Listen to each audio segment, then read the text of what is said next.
Looking forward to a fleet of Folgers, Crystals, mobile phone holders at the rest of this week. Our next speaker is a world-renowned artist. She was part of Dr. Sketchy's Anti-Art School, founder of, and she's going to talk about her own DIY empire. Please welcome up Molly Crabapple. Hey everyone, I'm Molly Crabapple, and when I was 22, I founded an art octopus called Dr. Sketchy's Anti-Art School that currently takes place in 100 cities around the world. I'm going to tell you how to make your own DIY empire. But before we talk about DIY empires, let's talk about real empires. Rome, England, McDonald's, the type of places where it's a large country that comes into a small country, rapes people's husbands, and force feeds their children corn syrup. We don't like these people. DIY empires are different. They are a movement animated by a single idea, sharing a name that takes place in a lot of cities. It's locally grown, grassroots rather than top-down. It's Ignite, or National Novel Writing Month, or Dr. Sketchy's. To start your own DIY empire, you have to start out doing something lots of people do, but doing it in a bizarre way. For instance, having really smart tech people talk really fast for only 5 minutes.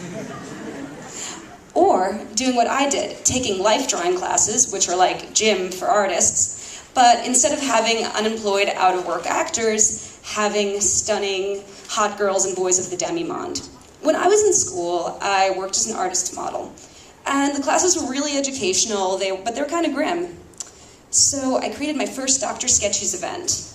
I asked some scarlet red dive bar in Brooklyn to let me use the space. I begged my awesome burlesque friends to pose. I asked my mom to come. I created my first event. The trick to getting Dr. Sketchy's, or your DIY empire, to take off is you have to make it accessible to lots of different types of people.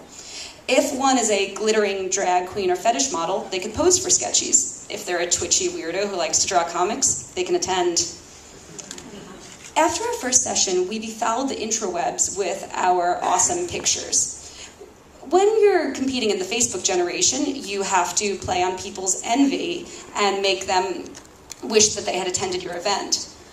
The other advantage Sketchy's has in his DIY empire was that our attendees created their own media around the session. They did sketches and paintings and photos. They posted them up on LiveJournal and MySpace, because it was back in 2005, and all their friends wished they could come too. Within 2 months of starting Sketchy's, we got requests from people as far afield as Tasmania, saying, why isn't there anything cool in Tasmania? Why do cool things only happen in New York? I objected. So I made the rules for how you could spread Dr. Sketchy's to your city. Things like how much you had to pay your model, or how frequently you had to do it.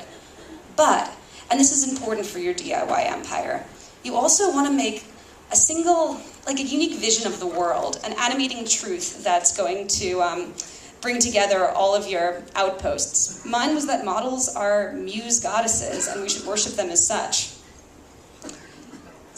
Then, I made it really easy for people to get involved. Anyone cool could start a Sketchy's, even an unemployed wannabe tattoo apprentice in Melbourne.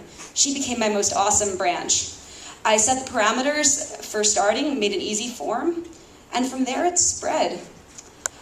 A fan in Toronto found out about our New York event. Someone from Sydney attended their event, hired a drag queen from Hamburg who brought it home with him.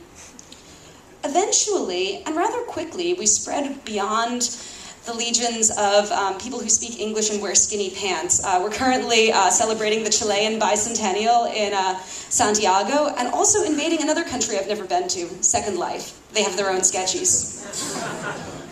Whenever I was in the media, I would tell people, you too can start a Sketchy's. I was on French TV, begging the people of Paris to join my DIY empire.